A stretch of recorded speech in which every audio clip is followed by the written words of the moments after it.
सुदामा।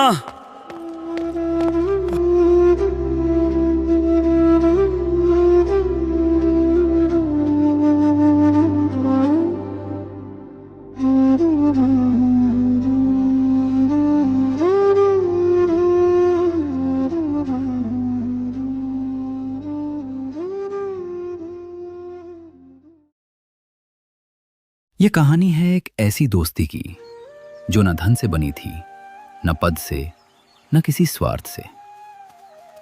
ये दोस्ती बनी थी बचपन की उन गलियों में जहां न कोई राजा था, न कोई रंग, बस दो बच्चे थे। बरसों पहले की बात है। उज्जैन में संदीपन ऋषि के आश्रम में दो शिष्य पढ़ते थे। एक थे श्री कृष्ण, दूसरे थे सुदामा।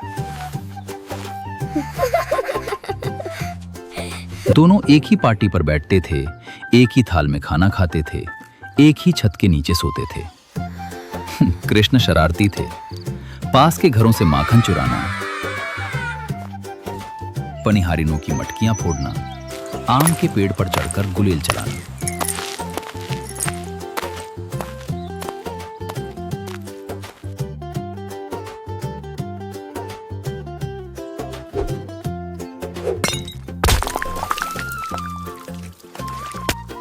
और सुदामा हर शरारत में साथ थे, चुपचाप मुस्कुराते हुए। उनकी दोस्ती के किस्से सिर्फ आश्रम में नहीं, पूरी अवंतिका में सुनाई देते थे। फिर पढ़ाई पूरी हुई और आश्रम का वो द्वार बंद हो गया जिसके पीछे उनका बचपन था। कृष्ण चले गए मथुरा की तरफ और एक दिन द्वारका पहुंच गए। अब वो साधारण छात्र नहीं थे, वो थे द्वारकाधीश, 16,000 रानियों के स्वामी। और सुदामा लौट गए थे अपने गांव। एक छोटी सी झोपड़ी, एक पतिव्रता पत्नी सुशीला और कुछ बच्चे जिनकी आंखें रोज अपनी मां से खाना मांगती थीं। सुदामा का नियम था, एक दिन में सिर्फ एक घर में भिक्षा मांगना। जो मिल जाए उसी में संतोष, जो ना मिले उसमें भी संतोष। वो ब्राह्मण थे, विद्वान थे, पर सांसारिक दृष्टि से दरिद्र थे। पर एक बात थी, जब भी कोई कृष्ण का नाम लेता, सुदामा के होठों पर एक मुस्कान आ जाती थी। कंस का वध हुआ, सुदामा मुस्कुराए। कृष्ण द्वारका के राजा बने, सुदामा मुस्कुराए।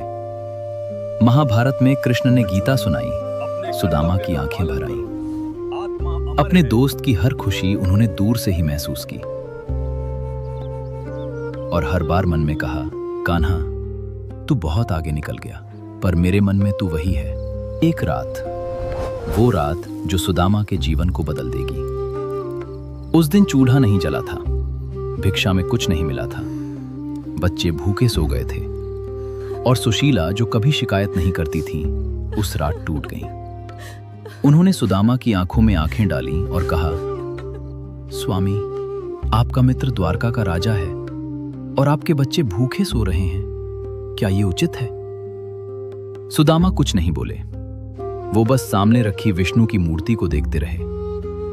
मन में एक ही विचार था, भाग्य से अधिक नहीं मिलता, फिर किसी से मांगना क्यों? पर उस रात बच्चों के सोते हुए चेहरे देखकर कुछ टूट गया सुदामा के भीतर। एक बाप टूटा था, एक पति टूटा था और उन्होंने निर्णय लिया, द्वारका जाऊंगा, कान्हा से मिलूंगा। पर कान्हा के लिए उपहार क्या ले जाएं? सुदामा बोले। सुशीला, सोचा था कान्हा को माखन ले जाऊंगा, उसे बहुत प्रिय है माखन। पर शब्द वही रुक गए। सुशीला कुछ नहीं बोली, चुपचाप उठी, पड़ोस के घर गईं, मुट्ठी भर टूटे चावल मांग कर लाईं। आधे बच्चों के लिए रख लिए, आधे लाल कपड़े में बांधकर सुदामा की ओर बढ़ा दिए।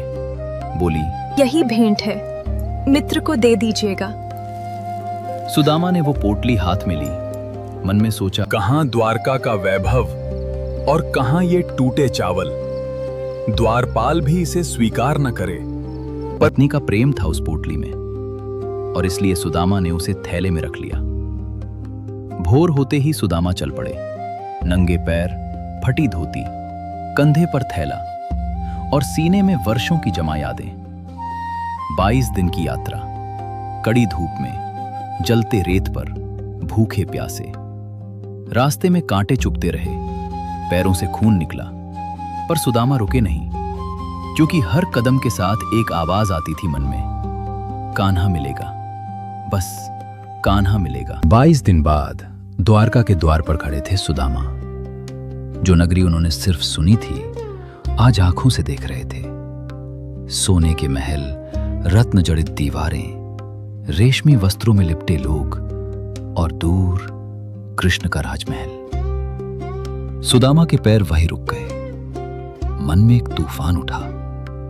यह कौन मुझे जानता है?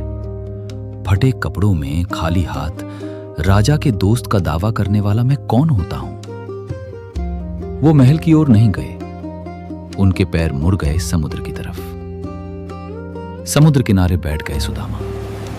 रात काली थी, लहरें ऊंची थी और मन में सवाल थे, क्या कान्हा पहचानेगा इतने सालों बाद इस हालत में? पर एक बात थी, वो प्रेम जो गुरुकुल में जन्मा था वो कभी मरा नहीं था। सुदामा के मन में आज भी कृष्ण वही थे, वही शरारती, वही जो भूखे होने पर जंगल में चुराई हुई चने की फलियां खाता था, वही जो सुदामा के लिए आधी रात उठकर पानी लाता था। पूरी रात समुद्र किनारे बैठे रहे सुदामा। लहरें आती रहीं, जाती रहीं, और सुबह होने तक उन्होंने एक निर्णय किया, एक बार प्रयास करूंगा, बस एक बार। महल के बाहर लंबी कतार थी। अमीर व्यापारी, दूर दूर के राजदूत, शस्त्रधारी सेनापति, और सबसे पीछे एक ब्राह्मण फटे वस्त्रों में। घंटे बीते, दोपहर हो गई। जब सुदामा का नंबर आया, द्वारपाल ने ऊपर से नीचे तक देखा, फिर बोला, किससे मिलना है? सुदामा बोले, कान्हा से, श्री कृष्ण से, वो मेरे मित्र हैं। द्वारपाल हंसा, जोर से हंसा।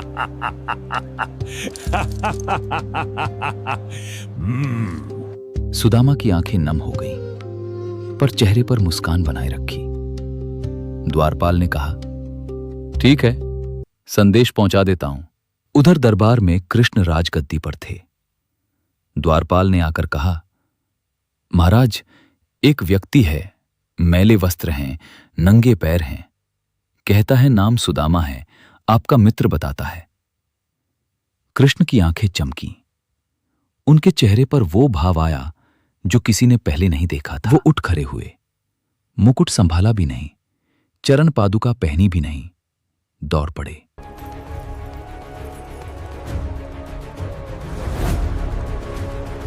पूरा दरबार स्तब्ध। इन्होंने कृष्ण को बहुत रूपों में देखा था, योद्धा के रूप में, नीतिज्ञ के रूप में, राजा के रूप में, पर इस तरह, किसी के लिए इस तरह दौड़ते हुए? बाहर सुदामा वापस जा रहे थे।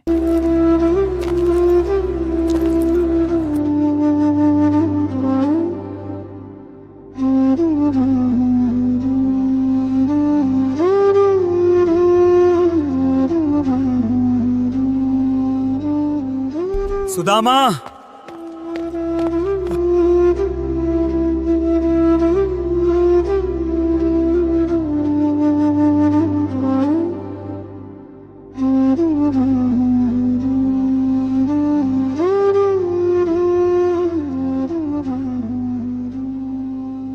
कृष्ण ने सुदामा का हाथ थामा और अपने निजी कक्ष में ले गए। रुक्मिणी जी वहां थीं। उन्हें पहले से पता था इस दोस्ती के बारे में। वो तुरंत स्वागत की तैयारी में लग गईं। एक सेवक थाली और जल लेकर आया सुदामा के पैर धोने। कृष्ण ने हाथ उठाकर सेवक को रोक दिया और खुद जमीन पर बैठ गए। द्वारकाधीश कृष्ण ने अपने दोस्त के पैर अपने हाथों से धोए। उनकी आंखें भर आईं जब उन्होंने देखा कांटों से भरे, घावों से भरे वे पैर, जो 22 दिन तक नंगे चले थे, सिर्फ उनसे मिलने के लिए। योग्य नहीं हूं।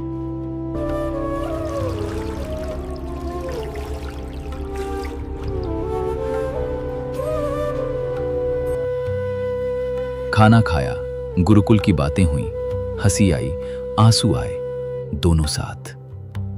कृष्ण ने कई बार पूछा, मित्र, घर में सब ठीक है? कोई कष्ट तो नहीं?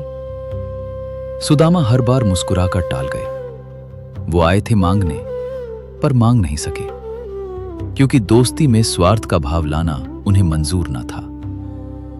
तभी कृष्ण की नजर पड़ी थैले में रखी उस छोटी सी लाल पोटली पर। हंसते हुए बोले, अरे मित्र, भाभी ने मेरे लिए क्या भेजा है, दो तो। सुदामा सक पकाए, पोटली छुपाने लगे, पर कृष्ण कहां मानने वाले थे। उन्होंने पोटली छीन ली, खोली, और वो टूटे कच्चे चावल देखकर कृष्ण की आंखें भर आईं। उन्होंने एक मुट्ठी उठाई, दूसरी मुट्ठी उठाई, खाई।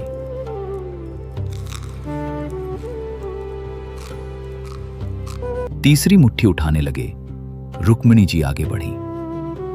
धीरे से कृष्ण का हाथ थाम लिया, बोली, प्रभु, कुछ हमारे लिए भी छोड़िए। कृष्ण हंसे, पोटली रुक्मिणी को दे दी, और रुक्मिणी ने ऐसी राहत की सांस ली जैसे तीनों लोगों को किसी और को देने से बचा लिया हो। ये थे वो टूटे चावल जो एक पत्नी ने पड़ोस से मांग कर लाए थे, जिनमें कोई सुगंध नहीं थी, कोई मिठास नहीं थी, पर उनमें था एक निष्काम प्रेम, और भगवान को बस यही चाहिए था।